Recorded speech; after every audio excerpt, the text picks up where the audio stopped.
Selanjutnya yaitu fungsi perencanaan. Lalu apa yang dimaksud dengan perencanaan dan apa tahapan perencanaan? Baiklah, adapun pengertian perencanaan adalah dasar bagi tindakan yang berhasil. Menurut Castetter, perencanaan adalah cara manusia memproyeksikan niat terhadap apa yang ingin dicapai. Jadi, perencanaan adalah tindakan memilih dan menetapkan segala program yang bersumber daya yang dimiliki oleh suatu organisasi untuk mencapai tujuan yang optimal. Adapun tahapan dalam perencanaan yaitu pertama, perumusan tujuan. Yang dimaksud dengan perumusan tujuan yang mana perencanaan harus merumuskan tujuan yang ingin dicapai. Itu kunci yang pertama atau tahapan yang pertama. Yang selanjutnya yaitu perumusan kebijaksanaan, yaitu perumusan cara dan koordinasi kegiatannya untuk mencapai tujuan secara terarah dan terkontrol. Yang selanjutnya, tahapan selanjutnya perumusan prosedur, yakni menentukan peraturan atau batasan-batasan dalam memanfaatkan sumber daya yang dimiliki. Selanjutnya yaitu tahapan perencanaan skala kemajuan, merumuskan standar hasil yang ingin dicapai pada rentang waktu yang tertentu. Yang terakhir dalam tahapan fungsi perencanaan yaitu perencanaan bersifat totalitas dengan melibatkan seluruh komponen internal organisasi dan lingkungan eksternalnya. Fungsi pengorganisasian. Pengertian fungsi pengorganisasian adalah organisasi dalam arti statis, yaitu organisasi sebagai wadah manajemen sehingga memberikan bentuk bagi manajemen yang memungkinkannya dapat bergerak. Pengorganisasian dapat diartikan sebagai kegiatan pembagi tugas-tugas pada orang yang terlibat dalam kerjasama untuk mencapai tujuan bersama. Organisasi sebagai fungsi pengorganisasian bersifat dinamis. Komponen dasar yang berperan sebagai kerangka dari struktur organisasi.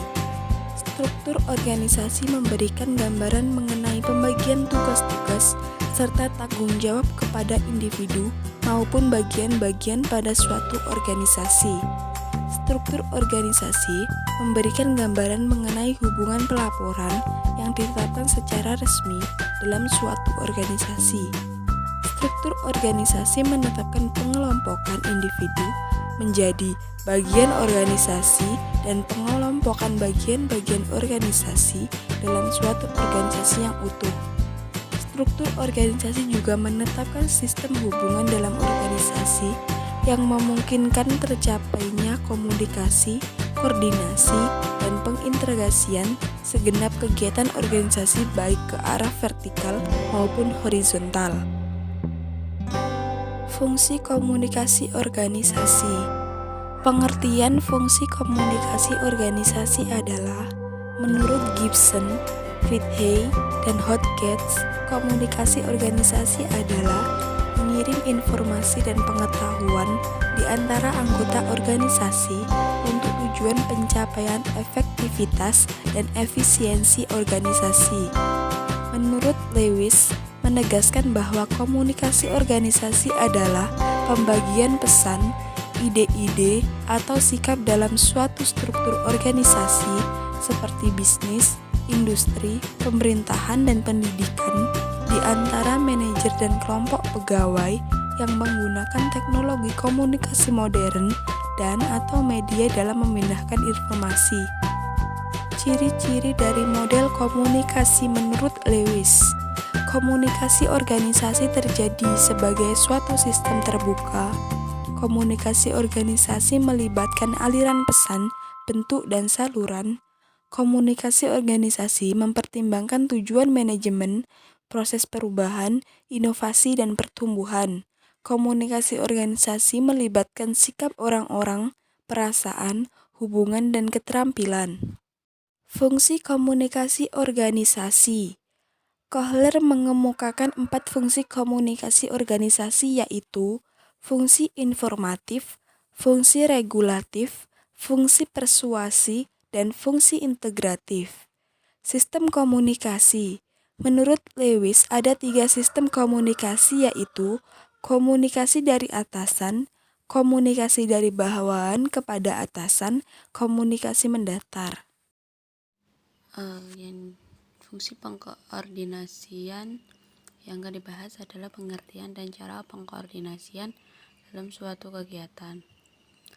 Untuk pengertiannya, koordinasi adalah mensinkronkan dan meluruskan semua kegiatan unit departemen atau satuan organisasi menuju tercapainya tujuan. Koordinasi ini menyangkut seluruh orang, baik kelompok unit organisasi maupun semua kegiatan dalam organisasi di mana orang bekerja sama.